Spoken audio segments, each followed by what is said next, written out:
Welcome to mister multi mechanic ચેનલમાં તમારું સ્વાગત છે મિત્રો.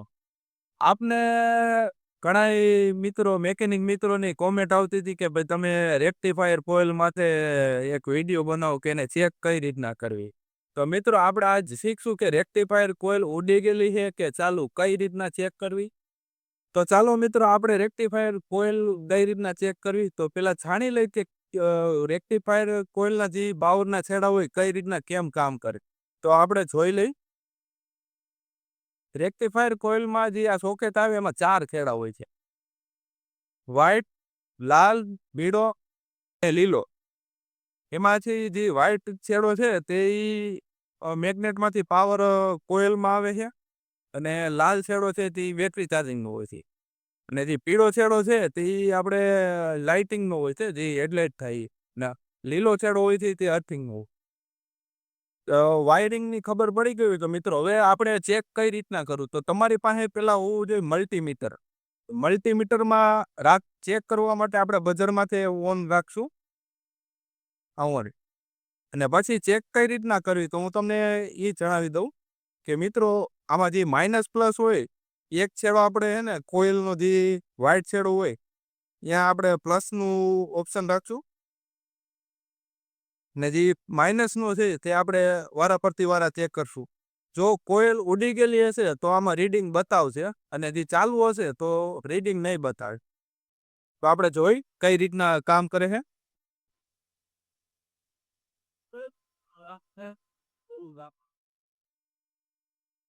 તો મિત્રો આમાં આપણે રીડિંગ બતાવતા હતા એટલે કે આ કોઇલ ઉડી ગયેલી છે. જો વારા ચારેય ત્રણે ત્રણ વાયરમાં ચેક કરી લેવાનું. જો આમાં બતાવે છે રીડિંગ એટલે મિત્ર આ કોઇલ હે ને ઉડી ગયેલી છે.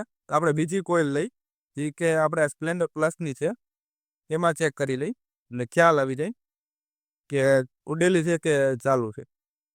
તો આમાં પણ એ જ રીતના ચેક કરશું. પ્લસ જે મીટરનો પ્લસનો છેડો છે એ આપણે વ્હાઇટમાં રાખશું અને અર્થિંગ જે માઇનસ છે તે આપણે વારા ચેક કરશું. તો આમાં રીડિંગ નથી બતાવતા મિત્ર. પીળામાં તો આમાં પણ રીડિંગ નથી બતાવતા. લીલામાં તો આમાં પણ નથી બતાવતા. તો મિત્ર આ કોઇલ રહીને એ ચાલુ છે કારણ કે આપણે ચાલુ ગાડીમાંથી કાઢેલી. તો ચાલુ ગાડીમાંથી કાઢેલી એટલે એ ચાલુ જ હશે. તો આપણે આ બીજી પણ લઈ, આ ડ્રીમ નિયોની છે એમાં જોઈ લે.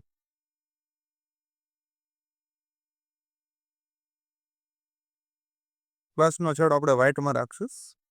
રેડ આમાં રીડિંગ બતાવ્યા હવે. તો આ કોઇલ રહીને આ પણ ઉડેલી છે. રેડી આમાં જો ઉડેલી તો ઘણા મિત્રો એમ કહેશે કે ભાઈ તો આમાં તો બેમાં તો રીડિંગ બતાવ્યો તો આ બે ચાલુ હોય છે. તો આપણે નવી કોઇલ ચેક કરી લઈએ મિત્ર. ને નવી જે આપણે પેક છે એ ખોલીને ચેક કરીએ. એરોફની કોઇલ છે કંપનીની ઓરિજિનલ. તો આપણે આ નવી કોઇલ છે અને આપણે તોડીને જોઈ એટલે ખ્યાલ આવી જાય મિત્રો. અગર ઘણા કોમેન્ટ કરશે મિત્રો કે ભાઈ આ તો જે ચાલુ છે એમાં પણ રીડિંગ બતાવે છે. જોઈએ મિત્રો નવી.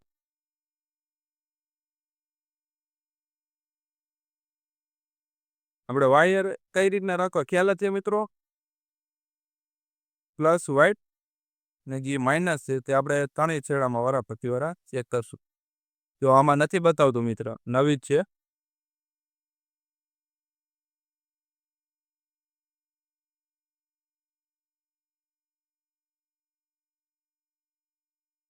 જોઈ લીધું મિત્રો. આમાં નથી બતાવતું એનું કારણ એ છે કે આ નવી કોઇલ છે એટલે નવી ચાલુ છે. તો મિત્રો આ રીતની આપણે રેક્ટિફાયર કોઇલ ચેક કરી શકી. તો મારી આ જાણકારી તમને કેવી લાગી મિત્રો તો કોમેન્ટ કરજો અને લાઈક, શેર અને સબસ્ક્રાઈબ કરજો.